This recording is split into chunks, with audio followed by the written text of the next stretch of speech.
Good evening. I'm Crimson from Shine a Light in the Dark, and I am here with the amazing Ruben Alvarez from Upon a Burning Body.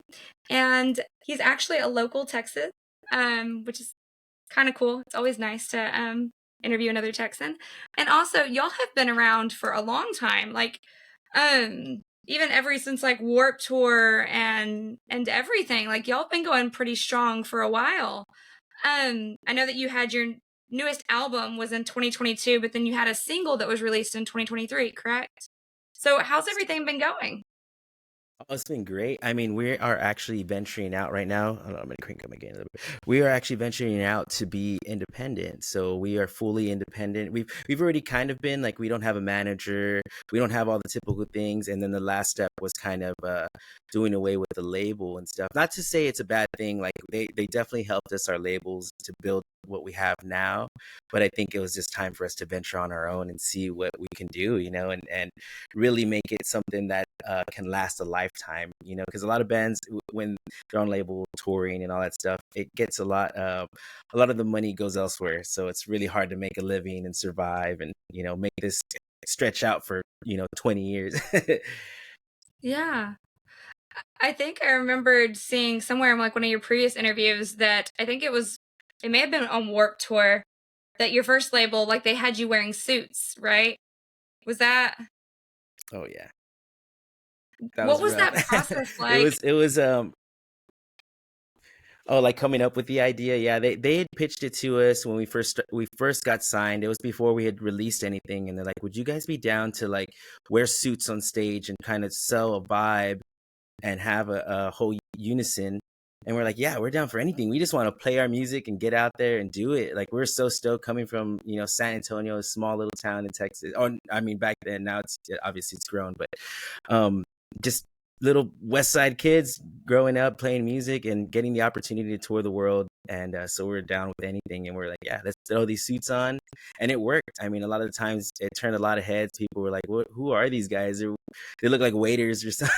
Going on stage, and then we would play our show and they would just be blown away. So it was a really cool way to kind of get our foot in the metal world and kind of make things move along a little quicker, for sure. Like the attention that we got for wearing the suits was very noticeable. That's cool though, and I like how it was doing something that stood out. What was that process like though, finding kind of your own groove and kind of like I know y'all's look has changed significantly like since then. What was it like, and what was that process like coming into your own and really like honing in on y'all's skills and talents and just kind of the look that y'all wanted for the band? Yeah, I guess that was it. We just felt like it was time to put them away because it didn't really represent us anymore. We felt like, we're wearing these suits, and it almost was like the whole vibe was more like Italian. And obviously we're all Mexican and it was more, Hispanic. So we're like, let's ditch the suits and let's just be us. And also the upkeep was hard. It was really hard on tour to wear a suit on stage. It was so freaking hot. And, we did it for years. I wear a full coat and everything. And it was brutal. So once we got comfortable, we're like, oh wow, we can actually perform a little more freely. Like we felt a little more like ourselves. For some of the guys, they didn't really feel as confident in the suits, so they were just like, you know what, I feel better in my own clothes and just being comfortable on stage. So that was more the side that we took. We kind of were like, let's just see how it works. And people didn't care, when we ditched the suits, we were able to just wear what we wanted. And now it's funny, we're kind of almost reverting back to like trying to come up with something that we can be more unison and kind of have another look.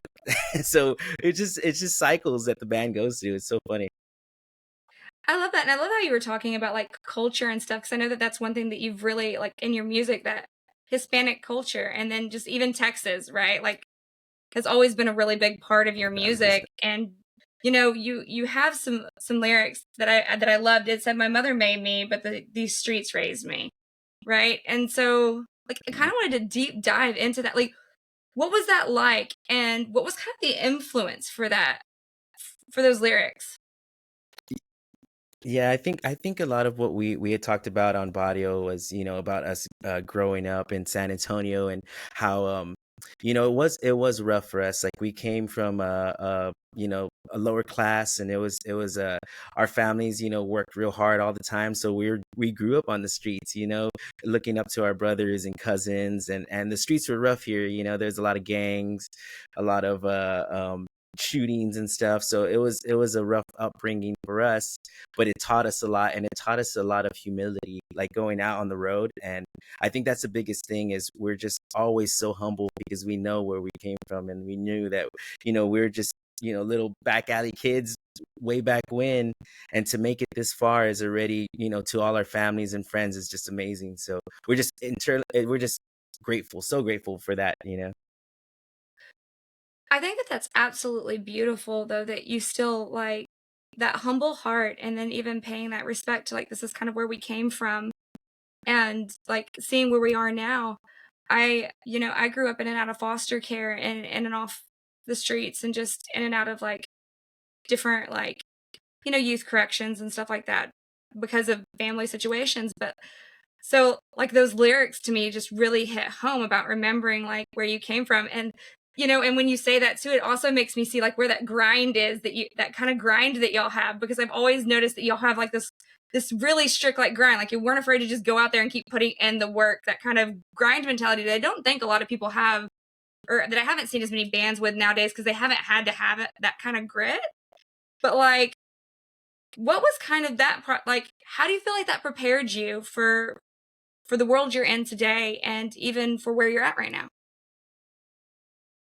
Yeah, I think our work ethic is definitely something that people notice out on the road too. Like we're always known as like one of the hardest working bands because we've done everything from the ground up. We yes, we had help along the way from labels and stuff like that, but as far as like getting handouts, and it was never like that. We always had to just work so hard for everything. So and being younger, it was the same thing. If we wanted anything in life, we had to go out and get it. Our parents really didn't have the money to get us those things that we wanted. Even when it came to music, like I appreciate it so much because I would have to work all week and save my money to go and buy a CD that I wanted, and I would take care of it, and it was so precious. And that's crazy how it's changed to nowadays. It's just kind of anybody can go and listen to music for free, which is crazy to me. But just the appreciation was so different back then as far as that. And I think that really taught us how to go through life and have that same mentality. Just work hard and, keep working at your goals, and eventually it'll come to pass. And so many things have come to us from keeping that mentality, and just people noticing it and being like, I want that band on my tour because I know they'll promote. I know they'll work hard. They're easy to get along with. They're humble. They don't have egos. So there's just all these things that we've really worked hard to develop in our band and keep things going. I think that's why we've been able to survive so long, is because we really have a band as far as like the egotistical things, and even as far as like partying goes, like we've really slowed down on all that stuff. As we got older, we just kind of realized we're gonna burn out. Like there's no way we can keep this up and keep being the quote unquote party band and all this stuff. It's not something that's sustainable, and that's not something and then realizing that that's not something that we want to represent as well. Yeah, no, I love how you were first talking about like the value and like cherishing the CD and stuff. Because I remember like, back in my day, like I think because we're similar to the same age, I remember you actually had to have like the disc if you wanted to listen to the music. It wasn't as, especially before, streaming and stuff became so popular, like you actually had to go out and buy Mhm. it and you had to take care of it because if it scratched, it was really sad because then you would like start hearing the skipping and, you know, Yeah. and so you had to like take care of it. Like your music became kind of like your precious baby. And I don't know about like for you, but for me, like music was always like that calming, like music was my world kind of growing up. It was like my safe place. I often like to call music or talk about music almost like a separate entity, like its own person. Because music is there with us during our darkest times and in our darkest moments, and it understands us when nobody else does. It doesn't care who we are, where we're from. It cares nothing about that. All it does is it sits with us in those moments when we're listening to it, and it fully understands us. What So this is kind of a two-part question. Number one would be, what are some of the worlds that you joined artists in? right, that you really loved as a kid or even currently? And then number two, how do you go about creating that world as an artist that your listener now comes and joins you in? Yeah, I think in the vastness of all the music that's out now, for me, I try to get lost in bands that have a uniqueness to them. I try to find something that's different. Like I go through playlists and I see and I listen to them, and a lot of the bands will sound similar, but every once in a while you get that one band that you're like, and I stop and I'm like, who is this? I need to figure out who this is because there's something unique that just grabs me. And usually it's the emotionality in it. It's not so commercial and processed. It's like this raw emotion. And I think that's what I'm really drawn to is just that raw emotion of that artist can be vulnerable and really let it out, and you can hear it on the record and you're like, man, he's feeling something right there when he's singing that lyric. You can tell he's just really feeling it, and I love that. That's what I gravitate towards for sure. And then as far as us, I think as of lately we're really trying to develop a lyrically and like more empowering. Everything is more empowering because we're like, we noticed even back then when we wrote our more emotional songs that had more empowering lyrics, people would come up to us and just be like, this song saved my life. And that to me was, it blew me away. I was just like, wow, like our music can save somebody, and it just changed the whole perspective of the band. And then once we started having kids, that was another perspective change. I was just like, what kind of legacy are we leaving behind in our music? And at that time, we are still very much like kind of more obnoxious, kind of everybody saw us as a party band when we first started. And then we started to change that. We started trying to write lyrics that were more meaningful, that we knew can help people and that can empower them, and find more people that needed those lyrics and those words and it just kept coming, and we see those messages all the time, and we're just like, man, we're making a difference now we're saving people's lives, and they're fighting because they hear a song, and that's amazing to me. Yeah, no, that's number one, that is beautiful. And I love that. And kind of like what you were saying a minute ago, where you were talking about the uniqueness of an artist. I think that that's always been like one of the things that's drawn me in about the artist, is because, like, for me as a kid, right, emotions in the kind of society that I was raised in was not something that was really generally expressed. And if it was, anger was the only really like acceptable one of those, because being overly vulnerable was either seen as weak, or it had some kind of stigma behind it to where it was like you don't really talk about that part. And so music was that safe place, right? To actually be able to feel that vulnerability, to feel that softness, and to express like the words that I wanted to express, but, wasn't really, I didn't feel safe enough to express, right? And so I think that that's beautiful, because that same uniqueness, I feel like, really generally draws me into music, because you can tell when somebody's feeling those lyrics, like when it's like raw and it is theirs, and you're just like, oh my gosh, yes, like your soul like feels it like coming towards you. Yeah. And then Yeah. you were talking about like too, like that legacy, and like that what you were building, and like how you've had other people come up to you and tell you like your music saved me. Like number number one, I think that that's beautiful, because I think sometimes when we look at ourselves, we sometimes forget the impact that we have in the world, because we're living in our own impact, if that makes sense. And then number two, like, what was that like for you? And was there ever an instance with an artist or a song or lyrics that you grew up listening to that you felt like you had the same response to another artist that these listeners are having to you? Oh yeah, 1000%. Music was always therapy for me. Like the same reason, not being able to express myself the way I wanted to, or just being shut down, and having all those feelings just locked up, and then being able to put on music and just let it all out, like just by listening. And that's the crazy part, is you don't have to like go to a concert. You can just listen to music and you feel the emotion just kind of let release, and you're just like, oh man, I feel better from listening to this song and hearing them sing these lyrics. There's not a song that jumps out in particular. I know Slipknot, the self-titled, the first one, was one that I listened to so much. Um, and I love that record, but there wasn't, I don't think I really attached to the lyrics. It was more so just the energy of it. and just Yeah. having that really hype energy.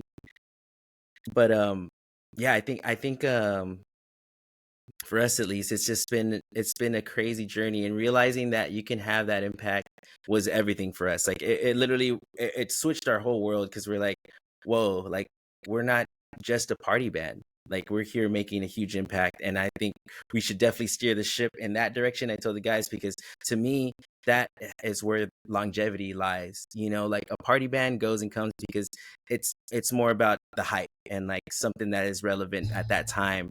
But when you can have an impact like that, that's lifelong, and those fans are going to stay with us forever. So to me, that is where I want to be. And it's so crazy, because even our mentality about the shows, and being humble, and sometimes you play shows that aren't as good as others, and you get bummed out, but then you meet that one fan that you impacted, and you're just like, you know what, that's all I needed right there. Is just that one person that I feel like we moved, and that was worth setting up everything and playing this show.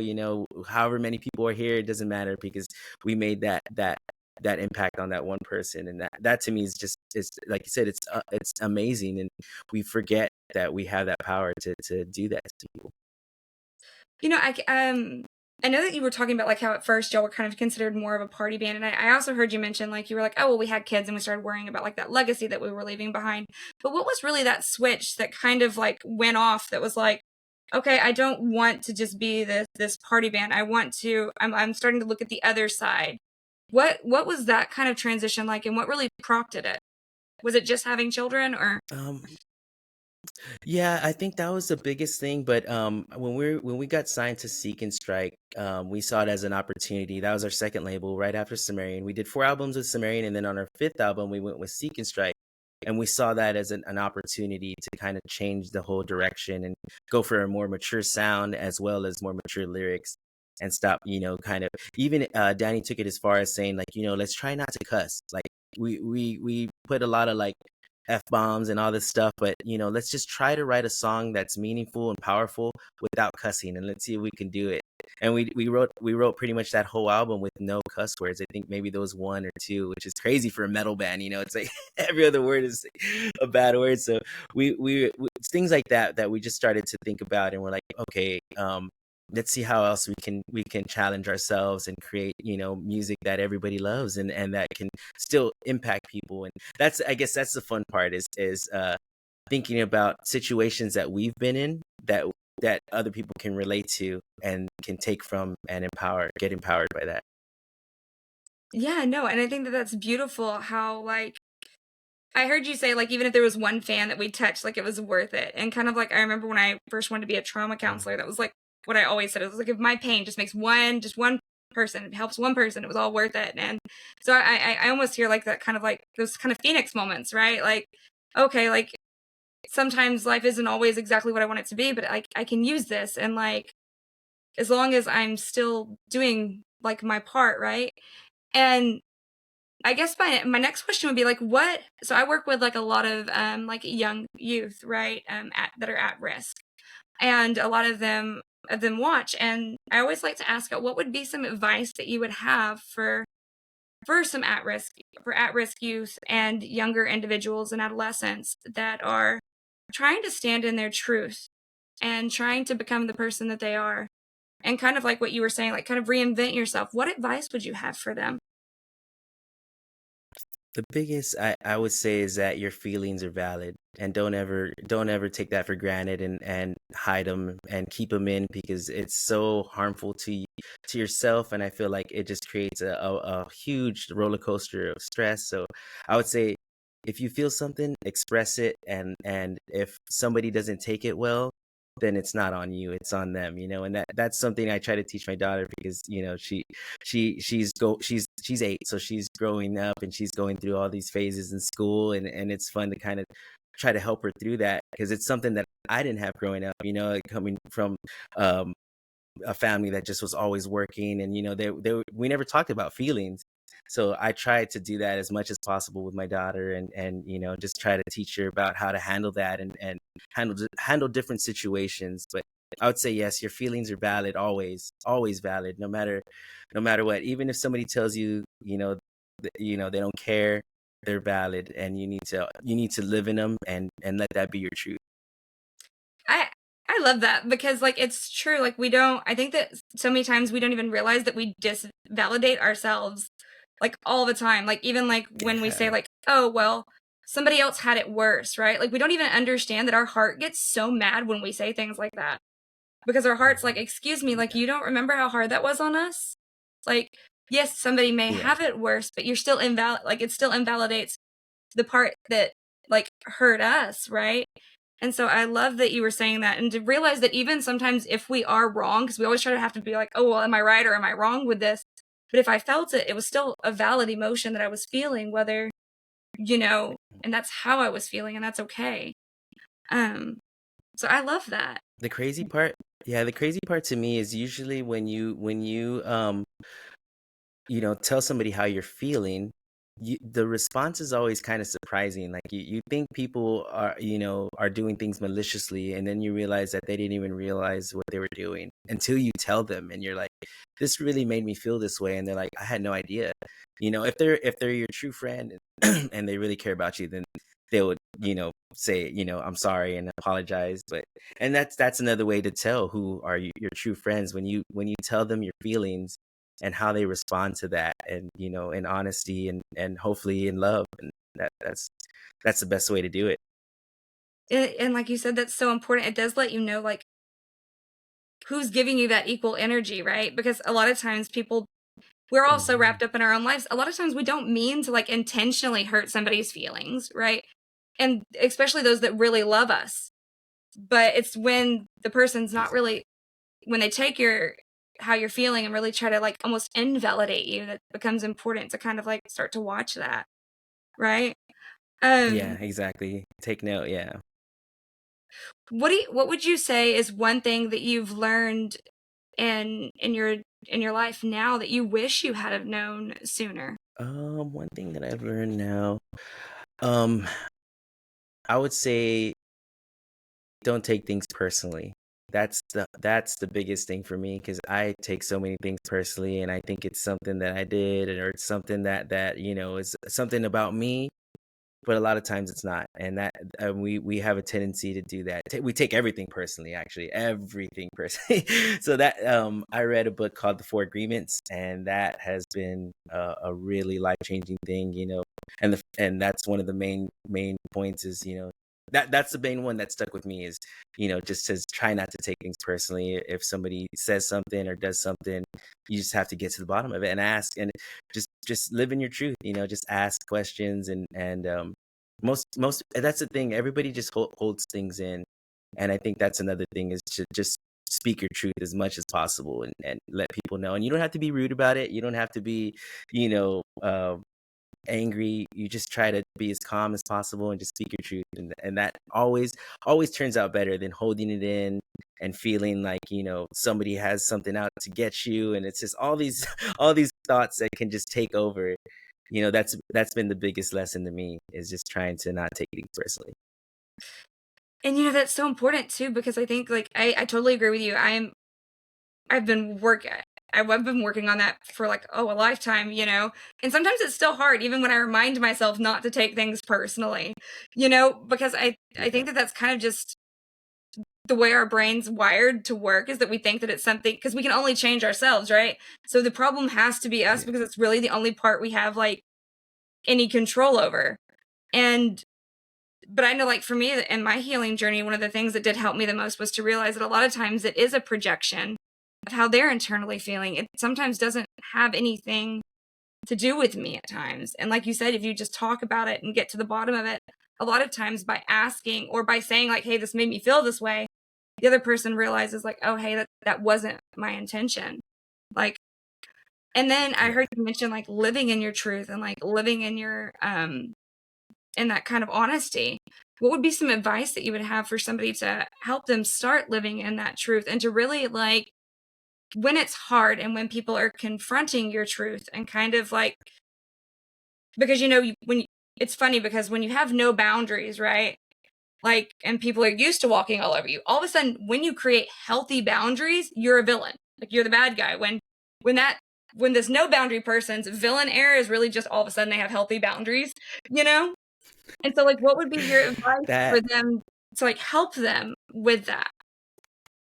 You read my mind. That's exactly, and it's so funny. After I said that, I was like, you know what? That is has to be the next biggest thing that I learned was setting boundaries. Because I was one of those people. I want to help everyone, and I want to be, a good friend, and I just never know how to say no until I burn myself out, and I'm just like done, and then I can't help anybody. So, healthy boundaries are by far so important, and I think as soon as you start to put them up and you realize like, oh man, these people were just taking advantage of me. Like, holy moly, like, just, and it doesn't have the same thing. It doesn't have to be rude or mean. It's just setting some boundaries for yourself. So that way you can stay sane and stay healthy and, not have this, this overwhelming feeling of like, man, there's too much going on. Well, at least for me, it's like, I would just say yes to everybody and everything, and then I would just burn out. And I'm like, man, I have to have some boundaries. I have to be able to tell people no. And that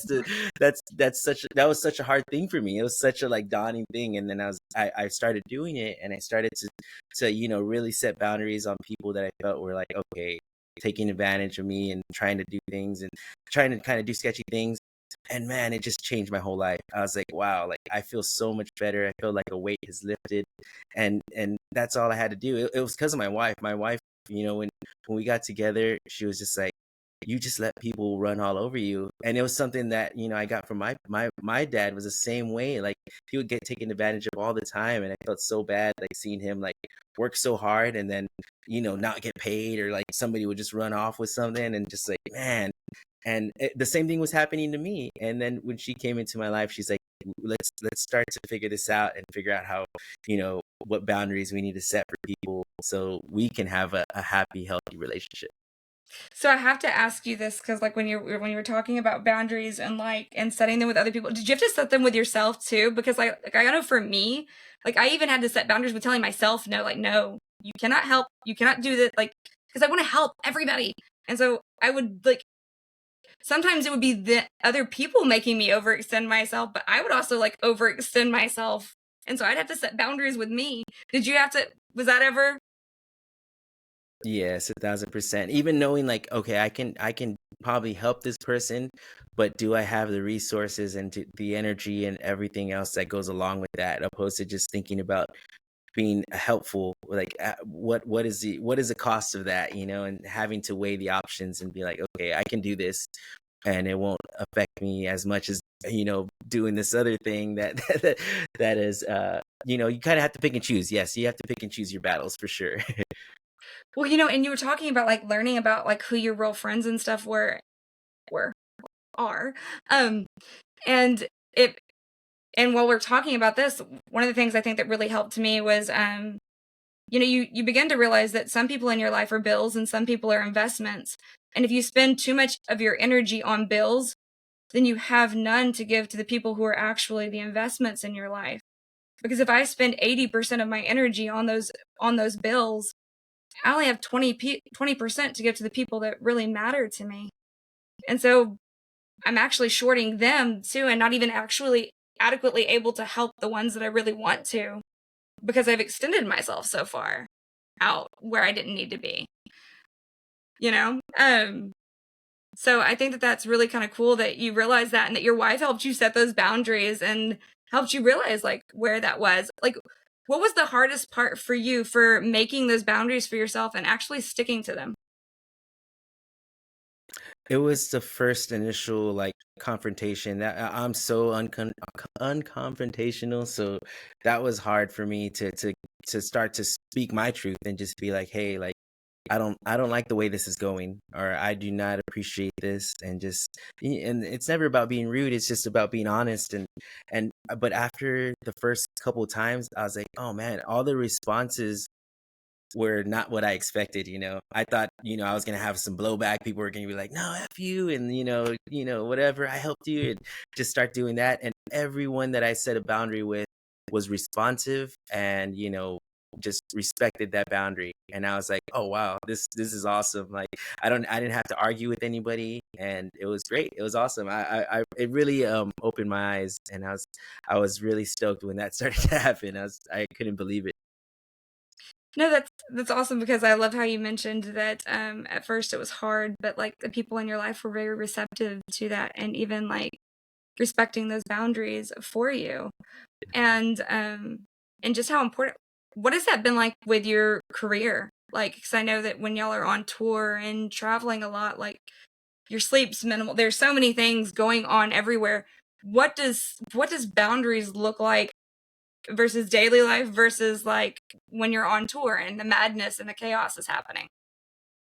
I would say that's probably where it's most important, just because, we have to live together in a confined space, all of us, and emotions rise and come, and you never know what people are dealing with at home. And I think that's a big thing too. Is like, you know, you can act a certain way and you think that everything's okay, but then you realize that somebody's going through something tough, and and then you feel bad. You're like, oh man, maybe I shouldn't have said that or shouldn't have done that. And then but it's just to me, it's all about communication, and that's the biggest thing I've been talking to the guys about. Is like, let's have band meetings and let's communicate and let's talk about what our goals are and what are we trying to do and accomplish, and is everybody okay, is everybody good, does everybody feel good. Like, I want everybody to come out as, we all work as a unit. So I tell the guys, like, let's look out for each other. I know we're all come from different states and different places, but when we're here, we're a team and we represent the band,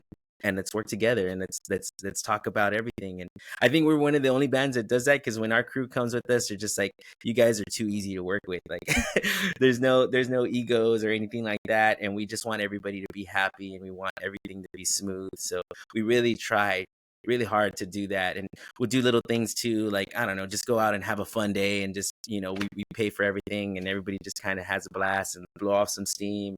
So we're really conscious about the mental state and all that stuff, because it's always been at the forefront for us. Because, you know we when we're out there and we're stressed, it goes onto the stage, and then, people will notice it, and they see, like, when you're angry or upset, and they feel it. They can feel it 1,000%. I can see any band, and if somebody's having a bad day, I know exactly who it is, because you can just see it.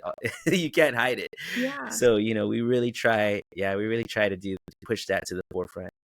What becomes the most important thing to you on tour? Like when that chaos and everything's kind of like going on, what is the most important thing that is it like making sure you get to bed on time, or what is that most important mental health thing that you're like, I've got to, this is something that I can't slip on because this is what helps me not stay stressed.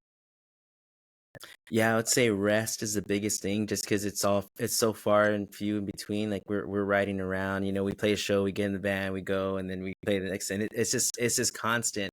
So on our off days, we really try to have like a real recharge day. We tell everybody, like, let's try not to work. Let's just recharge. That's what these off days are for.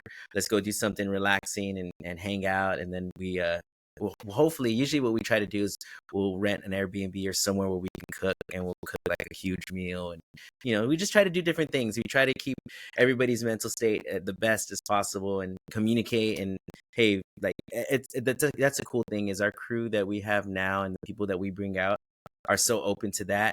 Like, they like it. They like to come and say, hey, this is what's going on, and so we can figure it out, and opposed to just walking around angry all day, pissed off at each other, when you have to live in the same van, in the same sprinter. You know what I mean? So we definitely have to always make sure everybody's cool, and things are kosher. Yeah. I love that y'all have like those check-ins and that you really like, Yeah. you create that safe place, right, for them to even come to you, right? Because a lot of times that's why we don't talk about things, is because like there's not that space given to where it feels safe enough to do it. Because we're like, oh, I don't want them to get mad at me, or that fear part component sets in. So I love that you've created that safe that safe place for them. And I kind of wanted to hit on too, because I heard you mention earlier, like when we were talking about like the music, like as a kid, you don't know if you've like really hung on the lyrics. It's more like the energy. And so then I'm thinking about like tour and shows, right? So like that's like that energy, and y'all's shows are like so energetic and so just kind of raw. And then you have that like right before is the time that, generally speaking, you're supposed to be winding down to go to sleep. So what is that ritual or kind of like thing that you do to try to get rest? How does that look for y'all to like, or for you personally, right? To like get out of that state and back into. Relaxed mode. Yeah, I think for me, it's just about leaving it all on the stage and as much as possible, and that way, when I'm done, and I don't want to do anything else, and just pack up and talk to fans and do all the other fun things, and then after that, the adrenaline hopefully will wear off. It always takes a couple hours. I would say bedtime usually is until like 1 or 2 a.m. Before we finally are wind down, all the adrenaline's wore off, and we're ready to go to bed and stuff like that. So it's tough. It is that adrenaline is like no other, and that's what made me fall in love with performing, is just playing shows. And that, well, actually what made me fall in love with metal, because I performed before in like a kind of indie rock bands and stuff like that, and then as soon as I started playing metal and falling into that metalcore kind of scene back in the day, the energy was just like, it was crazy, and I just feed off of that, and I love it. I feel like being an empath and just feeling all that energy, it's just like, I don't know, it's just like a high you can never explain, being on stage and feeling all that crowd yelling at you, and then just leaving it all there. And that's the cool thing, is it is therapeutic, performing, and if I have something that's bothering me, I leave it on stage as well. I let it all out and I leave it on stage, and that way when I'm done, I don't have to worry about it anymore. So it's definitely a therapeutic thing as well. And you know what I love about you mentioning that is I feel like most of the time music is the only therapy most people ever receive. A lot of people, and as much as I hate it, like for a therapist, it's hard to find sometimes, and especially in not all cultures it's very accepted right now. And there still is, even though it's gotten a lot better, there's still a stigma against it in a lot of places. And so I love that you were talking about like the therapeutic aspect of it, and like leaving it all on the stage. So I have to kind of ask you, what is the actual most cathartic part of the process for you? Is it the writing? Is it the release? Is it the energy, the stage, talking to fans? Out of that entire process, from the second you sat down to write to the second you're walking off that stage and getting back in the car, even to recording the album and releasing an album, which part to you does catharsis happen at? Um, I would say more around planning the release, for me at least. Like, just not really knowing what's gonna happen, and just really trying to figure that whole thing out. It's so nerve wracking. But yeah, I would say planning for the release is probably the most. But yeah, it varies. But I would say yes, definitely planning the songs and trying to figure out where we're going and what we're doing is definitely the most for sure. I love that. And I heard you mention too a few minutes ago that you'd played in a couple indie bands, and then you went to metal, and like the high energy in metal. What really kind of what shifted gears for you there? What was that? What was kind of going on there? Uh, yeah, so my friends introduced me to hardcore and metalcore one day. Like I was mainly into like mainstream rock and metal, System of a Down, Slipknot. So I already like kind of rock music, but I had no idea what the underground like metalcore, hardcore stuff was. So when I started to dive into that, um, that was just, I was blown away. I was like, "What are they doing?" And they're like, "Oh, they're because they were showing me what hardcore dancing was, and people are they look like they're just flailing their arms around, and people were just like, 'What's happening?'" But the way my friends explain it is like, no, they're letting out all their energy, but they're also being respecting the people around them. They're not trying to hit anybody. I was like, it looks like everybody's just swinging their fists, but I was like, no, they don't try to hit anybody. Everybody is friends. And I was like, if you hit somebody, you better go apologize. So when I grew up going to shows in the hardcore scene, like seeing all the bands that I loved growing up, and um like going to see As They Dying, and it was like a $10 show in like a small club, like when they first started, like those kind of shows where it was just like so much energy crammed in one room, and just experiencing that, people bashing each other. Like, it's so funny, accidentally, hitting each other, knocking each other down, but then everybody rushing to that person and picking them right back up, and just seeing the smile on their face, like, hey, you're good, like, let's just keep having fun.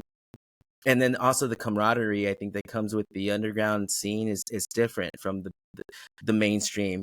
Like, there's a if you go to shows and you're a true underground fan, you'll see the same people at every show. So it becomes a community really fast, wherever it sprouts up.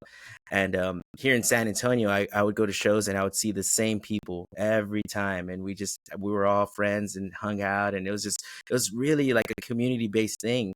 And it was crazy because it was also like during like one of the hardest times of my life. So it was, at the same time, it was kind of like my therapy to go to shows and let all my energy out and just have fun, and then go home and feel better and relieved, and just like, oh man, this is, now I can handle what's going on at home, and kind of, deal with it, as long as I get to go to shows and I kind of have that release and do that whole thing. Well, yeah, because it's such a you know, I remember I've heard other people mention like, "Oh, that's angry music," and I'm like, "But don't you understand? Like, that's important. Like, the angry music's actually really important, and a lot of people don't realize that. Is number one, the angry music, it's allowing me to express my anger in a safe and healthy environment that's good for me, right? I'm not hurting anything, and I'm in good company with people that feel the same way as me. And then number two, like, my anger is important because too it makes us it's the first time we realize that there's an injustice or something that's been wronged in our life that we finally make a stand against, right? That it's that feeling that's actually coming up, like, oh, I don't like this happening to me. And it's so important to be able to express that. And I also love how you were talking about like the underground scene, because like it so much loyalty happens, and I feel like those are where you actually get the crowds that are so loyal that they will follow you. I hear sometimes, people be like, oh, I didn't like this artist's last release or something, so now I don't follow them anymore. But I feel like in underground crowds, you don't get that. You get the ones that are like, they're loyal. They're like, oh yeah, I didn't like that song, but you know what? The next song is going to be amazing. And so I still love them, regardless. I love everything that they're putting out, and I'm still supporting it. And so what has that process been like with you? And number two, how can fans like best show y'all support? Is it because I know like right now, like with the stuff going on with merch and everything like that, what's the best way right now to show bands support? Yeah, I would say going to a show and buying merch is probably the best way to support a band. That's where most bands are making their money, is on tour. So that is by far the best. And for us, like, oh man, I was thinking about it. I feel like when the scene first started, and this underground scene was when we first got into it. This was 2010 when we were touring heavily. I call it like my road family. Is we met so many people that we connected with, and we were such a smaller band that we were just hanging out, and we're just hanging out with everyone, and we met so many friends along the way, so many lifelong friends that I have all over the country that I'll never forget. And then some people surprise me too, like I haven't seen them like for 10 years, and then they show up to a show 10 years later, but I remember them, and I'm just like, oh, I what's up, like we haven't talked in so long. And it's just so awesome to have that family and that camaraderie, like you said. It's a beautiful thing. And we rely on those people too when we're on the road. I know I can call up one of my friends and be like, do you know a mechanic here, or do you know somebody here that can help us? And 9 times out of 10 we find the help, through our fans and through people that just want to help.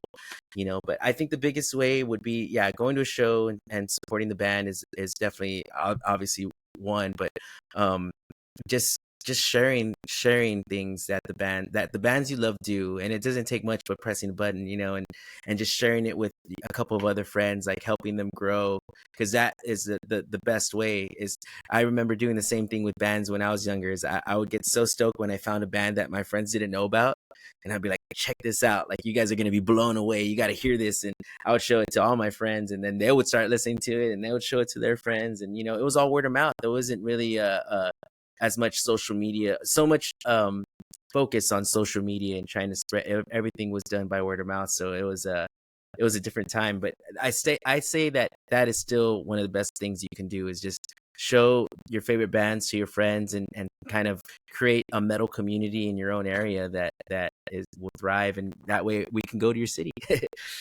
So this is kind of an odd question, but like when you were talking about sharing the music and stuff, and I've kind of haven't been able to really figure out where I set with this because I don't have the same information that y'all do. So I guess my question would be like, okay, so I'm sharing music, right? And I'm an avid Apple Music listener. But I think it's kind of come to my attention that y'all might not get as much from Apple as like you do from like me sharing your music, like let's say on Spotify or something. So while as I'm on Apple thinking I'm supporting you just as much as like Spotify, am I really supporting you as much as Spotify? Like, and I guess that's where I'm trying to bring that awareness of like, are all of them equally the same in that? No, not at all. I would say Bandcamp is the best thing for bands, like, because they let you set your own price and the money goes directly to the band. Okay. With the streaming sites, it's like fractions of pennies. So like it's so crazy that it's so available and so free. And then with the new law that Spotify passed, where they're gonna start cutting out artists that don't meet a threshold. They're not even gonna pay them anymore. They're just gonna, if you don't meet the threshold, you're not getting paid, which to me is just like robbery. Like how can you take art, put it on your platform, and then not give them anything in return? And I think the whole system is broken for artists. Like, and it's been that way. A lot of artists always complain like we are the most thrashed about in any kind of industry. Music, even like paintings, any kind of artist that is doing art, we just always get shafted by the world for some reason. And I think that now that actors are striking, I'm hoping that the next wave will be musicians, because I think it's long overdue for musicians to say something about the industry. And you see people coming out, and you're starting to see that trend of people speaking out on the labels and all these people that are taking advantage. And that's the thing. Okay, so this is kind of a off topic, but it was important to me because I come from a humble household, growing up, really small beginnings, nothing, and going to LA and being an empath and just knowing how to read people. I felt like all those businessmen and all those people we talked to I just felt they felt so like snakes, like just wrong, because I could hear them giving a spiel to us and then going and giving the same spiel to another artist and another artist and another artist.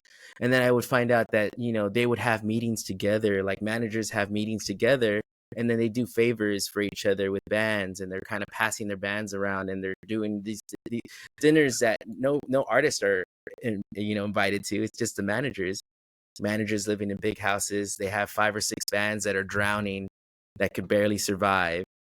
And it's just all these things in the industry are just so wrong. Labels taking the rights to our music forever and owning them forever. All the recoup costs are on our end. The label doesn't pay for any of the recoup. We have to recoup 100% before we get any money from the label. So these are all things that people aren't aware of, that people just don't know about the industry, but it's pinned against us to the max, and it's crazy. And I feel that's the same thing that happened with the actors, and why they're finally fed up, and they're just like, how can we survive? Like at some point you have to say, how are we able to survive? And it's going to take a huge movement to go against Apple and Spotify and the labels in the industry. But I think it's coming to fruition. I feel like it's around the corner, where musicians are just going to be like, all right, that's enough. Like, how can we fix this problem? No, and I think that that's so important. I really appreciate you like speaking out on that because I don't think a lot of people are aware of that. I wasn't aware that y'all had to recoup the entire like had to recoup it all, or that I was aware of like kind of like that there was a severe problem with the streaming platforms, which is why I was asking about them, right? To make sure that, because I think that a lot of times like as fans we're trying to support the artist as a person. And like, I know for me, especially, like I'm loyal to the band and to the person. Like that's who I'm putting my support in. I'm not putting my support in like Apple or Spotify or whatever else this is. So I'm like, okay, just kind of like when I go to at a restaurant, right? I always ask the waitress, do you get all this tip if I pay on the card and if I put my tip on the card, do you get this tip? Or, like And I guess what I'm everywhere. trying to say is like, I don't think a lot of people are aware of that. And I really do hope, I obviously don't know the answer because I didn't even really know there was a problem. I mean, I knew there was a problem, but like not to that extent. So like, is that kind of what made y'all bust away from like the label and start to go independent in general? Because I've noticed it's kind of been the Yeah, a trend thousand is a lot of percent. artists are trying to push that way. Yeah, 1,000%. You know, it's just it's crazy because this system has been in place, you know, since labels were a thing, and that was back when bands could make money off of albums through album sales. But now that streaming has come along, you know, we're not making any of that money anymore. I mean, yes, but it's pennies. Like I said, you have to get so many streams to make any kind of living, and it's crazy, you know. And by the way, Apple does have the best shares as far as like payout, so Oh, they're better than okay. Spotify for sure. Okay. Yeah, so that's good. But yeah, we saw that you know we saw that our fans were diehard and they love us, and we saw that they went with us from Sumerian to Seek and Strike, and so we know that's when we knew like, okay, we can probably do this on our own, and we probably don't need the label anymore, and we can just do all this. The crazy thing too about the recoup, like it's 100% recoup from the artist on investments that the label makes. So even if they make a bad investment, we have to pay for it. We have to pay that investment back. So let's say they you know make a video that doesn't do well, or it's just like a weird music video that costs $20,000.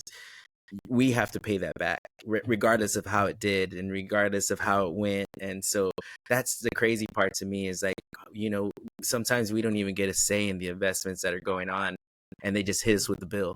And they're just like, okay, you'll make money when you're done with this, and you know, hopefully you recoup before that you start your next album, because then your hole gets deeper and deeper and deeper with every release. So it's crazy, and that's why a lot of bands fail, because they get so deep in the hole, they're just like, we're never going to make any money, and then you know the band's over, and they're just like, this is just, we can't do it.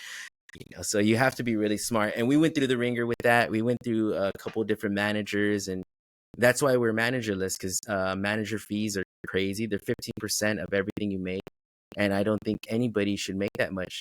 Like we don't make that much. Like me as the artist that creates the music would never make 15% of everything that was brought in. You know, there's so many expenses and things, and it's just crazy how things work. Like they make a budget, like managers make a budget for the tour, and they expect this money, not including any expenses. So like all the expenses are on our profit end, on the band's profit end. You know, busted tires, you know, paying the crew, all the things that go into running the tour on our end. But the manager still expects that 15% of whatever you were supposed to make on the tour that the budgeted before the tour, you know, and that's not including merch. So it's just a crazy broken system, you know, and we haven't found a manager that would work with us and be like, you make what according to, you know, what you bring to the table and how you work and all that stuff. But sometimes a manager just sends a couple emails, and they feel entitled to that 15%, and we're just like, man, we're out here, we're grinding, we're dying, we're freaking, you know, busted tires, living in the van, and you're gonna make so much more than I would ever make. And that just doesn't seem right to us. And we put our foot down, and we're just like, you know what, we're gonna be managerless until somebody's willing to do the right thing and be like, okay, I'll make according to what I bring to the table, and you know, that's how it should work, or a little bit more of a balance. You know, I should never make as much as a band member makes, you know, because I'm not out there. I'm not out there dying on the road and freaking giving everything. And it's not their art either, right? Like you said, it's y'all's Yeah, it's art. It's like, insane. and like if the manager, I mean, of course, if he's busting ass and he's like doing 500 bazillion things and like everything, then I think that they should be, you know, paid for that. So I'm not belittling that Of at all, course. you know, but like at the same Mhm. token, I don't think that you should be making more than the one that's making. I mean, without this one, right, you don't have, which is why, you know, like, even like when we talk about teachers, right, teachers get paid horribly, correct? Oh, But, you horrible, know, yeah. everybody in the world needs a teacher. Like, and then, like, you know, like, we almost all send our kids to school, things like that, but they get paid horribly. And so, like, when you were saying that, you know, it's kind of like one of those things, like, okay, Like, this is my art. This is my like, we're out there, we're sleeping in the buses. We're the ones that's doing kind of all of this other stuff. And I totally agree. Like, you should be paying, like, be paid, like, to what you've really actually brought to the table. Because if you've sent 2 emails and you've made more than me, how is that fair to me?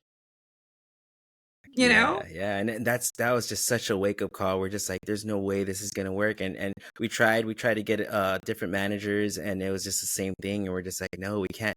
This just isn't right. It doesn't feel right. Like I just left my family for a month and a half, grinding out here in the road, and I'm barely gonna take home anything, and you're gonna make twice as much as me. It's like, how does that make any sense? Like, I just do not get it. And they're like, oh, we could break it up into payments, and however. And I'm just like, no, no, we're not doing this. So yeah, we just have been managed. We just manage ourselves now, and it probably is detrimental, like because we don't have a manager that's rubbing elbows with all those other industry people and doing all that.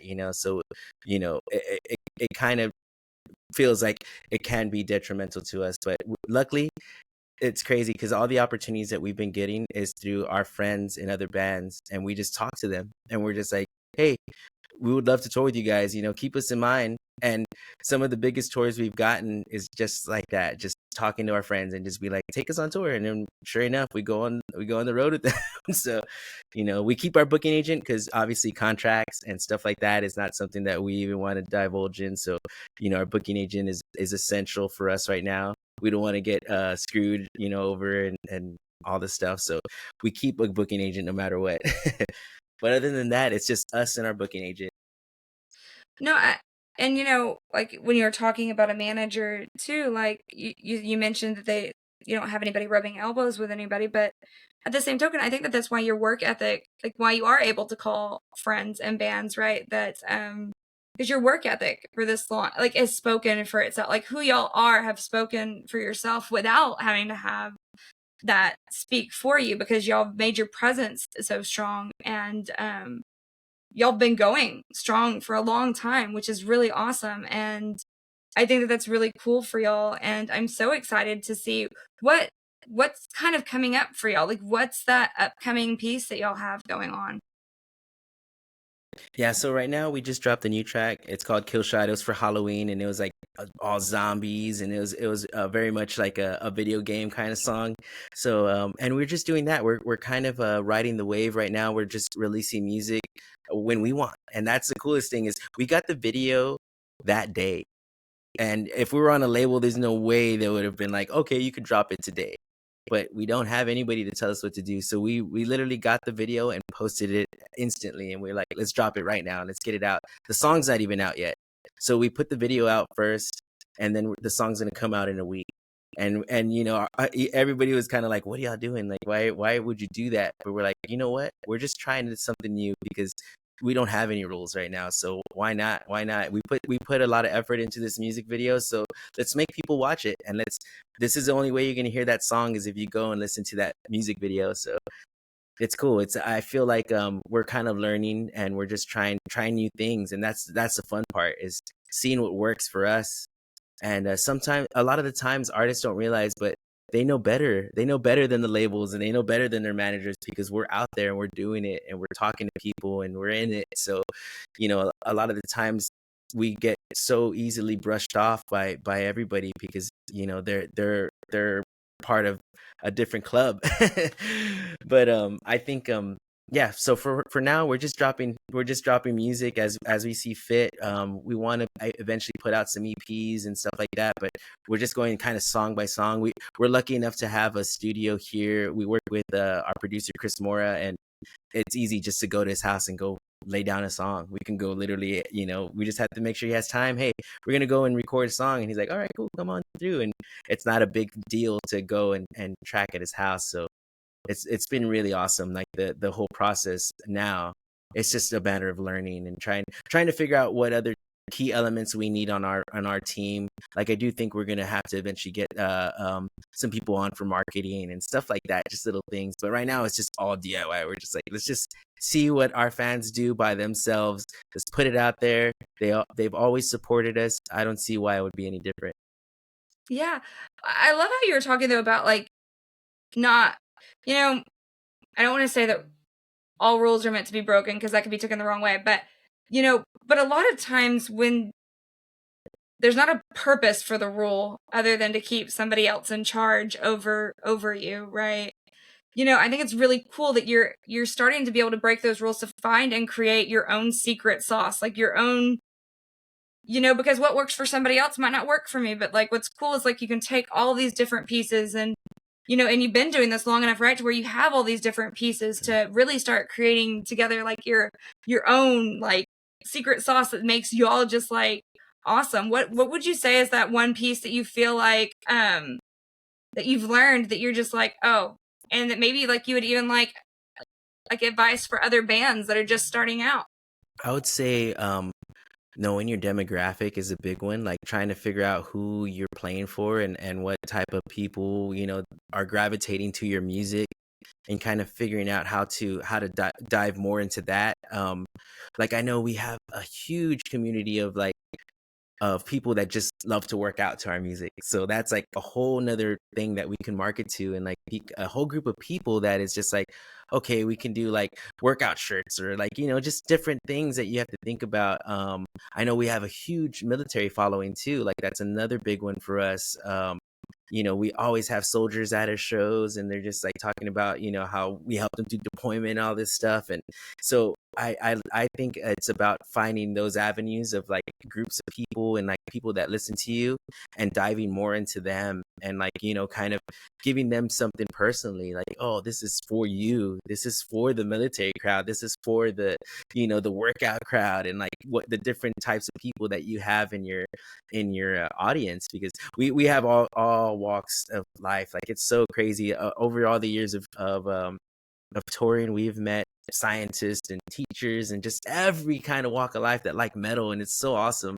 So I think that's the fun part, is just trying to figure out who likes your band, and kind of pushing it more towards your audience. Yeah, that's been a big thing for us. At least it's helped us immensely, is just knowing like, okay, we're when we write music, it goes far left field, and we're like, this isn't gonna, nobody in our audience might like this, but if we're trying to grow, sometimes it's okay, but for the most part, we know our audience and we know our target, that like who is gonna like our music.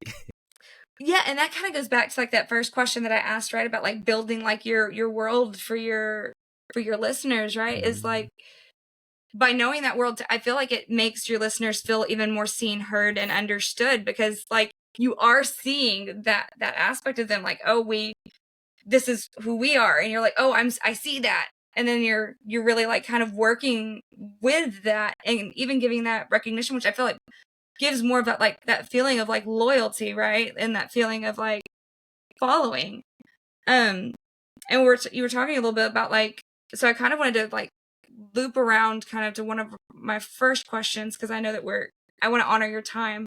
um and one of my questions would be like, so throughout your life, like listening to music and like to where you are now, what would be like, if you had to make yourself a soundtrack, what would be the 5 songs on that soundtrack? Oh my gosh, let's see. That's a good one. Let's see. 5 songs on that. Oh, definitely. Oh man. More Than a Feeling from Boston. Oh, yes.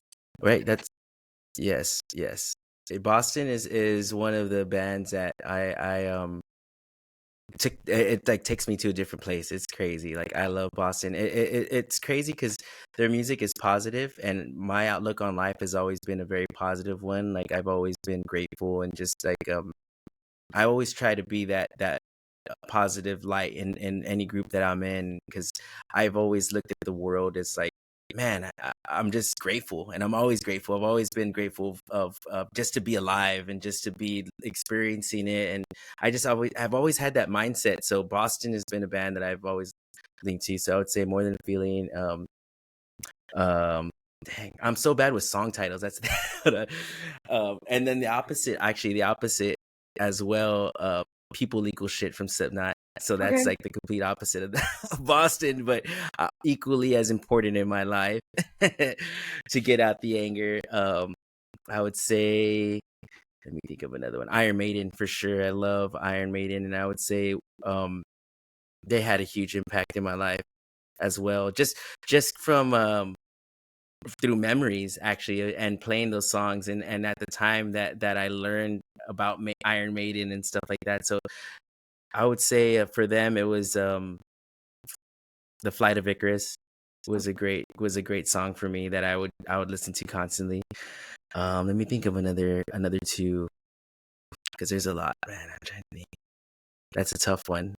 I would say another one. Oh, Stevie Ray Vaughan for sure. Texas Flood. Okay. And it's always about the music for me. It's not necessarily. I've never been a lyrical person. Like I've always been like I latch onto the music more so than the lyrics. I know Nice. some lyrics, but I'm just bad with lyrics for some reason. I can't. I cannot memorize them for the life of me. I'm always singing the wrong words, and I'm always quoting the wrong movies. And but so I'm always really drawn to the music. And then obviously I would say Pantera has been a huge one for me, because that is like the essence, kind of the essence that we took into our music was definitely like the Pantera vibe, the energy, the groovy guitar playing. And I would say for that one it was Primal Concrete Sledge. I love that song, and it's just a shredding song, a really cool guitar song. But yeah, all those songs um just kind of, I would say, molded me. It's crazy when I think about it now. Like that they encompass of like almost who I am, because I have like the heavy Slipknot, I have the positive Boston, I have the kind of more bluesy, and then I have Pantera as well. And what was the other one? I got one more, right? I think I got one more I got to come up with. Or did I say? Oh no, Iron Maiden, and Iron Maiden for sure. So I would say all those bands who are what encompass me as a person, and musically as well. I was gonna say, have they been a big influence, like on your music, like on your own artistry? Oh yeah, 1,000%. Every one of those bands. I mean, Boston for the uniqueness in their music, and like knowing that after finding out that their guitar player was like an engineer, and he was one of those people that was stubborn with his sound. Like he's like they tried to get him to record in L.A., and he's like, no, I developed my sound in my basement. And the label was like, what? And then they kind of met him in the middle. They're like, okay, we'll have it mastered in LA, but you can record it here in your basement. Because he was an engineer, so he literally made all of his things himself. Like, Oh, it's that's crazy. Like his amps and everything. Yeah, it's a crazy story. Yeah, I was like, wow, that's amazing. And that was after I already had been listening to him and, loved the band. You know what I really loved about, like, kinda your choices too, is it really shows, like, the diversity, like, how, like, we never fit into one box, and I think a lot of times we try to fit people into a Mhm. box, but there's so many different, like, parts of us that are so important, and they just show at different times, right? And I think that that's beautiful, and I really think that it's beautiful how it shows through your music too. And like I said, I do want to honor your time. So my last question for you is I think that you can tell a lot about a person by what their current jam is. What is that current replay and repeat song for you right now? Right now, let me think. What is the repeat song that I've been listening to a lot? I've had a couple. I would say the new what is it called? I can't think of the name right now. The new Spirit Box song has been in my on repeat. What is it called? I forgot the name of it. But yeah, Spirit Box for sure. Their new track is just banging. I love them as people too. We got to tour with them when they were in I Wrestled a Bear once, Courtney and Mike, and they are just the sweetest, like best people you can ever meet. And just to see them succeeding now and like going from that band to Spirit Box and just blowing up and exploding on the world is just amazing. I love that. I love how like you talked even like too about like the kind of people that they are like as because I think that that's so important. Like I know like for me like when I identify more with the artist and just like it makes you love a part of their music like even more. Like you love them already, but then like it really drives in that wholeness, right? And if it makes you feel any better, I'm Yeah. horrible with song titles too. Like people will even sometimes tell me I'm like sing the song. I'll be like I have to hear it because Cellar I'm Door, so Cellar bad. Door. I think that's what it's got. I'm so bad about it, which I'm trying so hard to get better, but I'm so bad about it myself. But no, I appreciate you, and I think that you have such a beautiful and kind soul, and I really appreciate you coming on here and just giving me the opportunity to speak with you. And yeah, thank you so much for that. Is there anything else that you would like everyone to know before you go? No, just go support us. Go check out our website, uabbtx.com. That's where you can find everything about us. We have a new song out called Kill Shot that's really cool, has a really cool video. Go check it on YouTube. UABB is our YouTube. And go follow us on all our social media. We're always doing cool things and showing behind the scenes stuff as much as possible. We just want to connect with our fans, and we always try to reply to everybody. And so, yeah, go follow us and check us out. Yes, please check them out, guys. All the links will be underneath in the description. And I don't know about y'all, but I'm fixing to go check out the new Kill Shot, right? Kill Shot song? Yeah. That's what Yep. I'm Go fixing check to it go out. check out It's awesome. because I didn't know it came out yesterday. I was still thinking, like, I'm still living in, I guess, what was it, August for y'all's insatiable hunger. So, like, I'm Yeah. Mm-hmm. like, I didn't know one came out yesterday. I feel so unprepared, but also so excited that Sneaky. there's a new one that I'm fixing to get to like go jam out to. So yeah, awesome guys. Like, please check on the link below. And thank you again. I appreciate you, and I hope you have a wonderful evening. You're very welcome. Thank you. Thank you so much.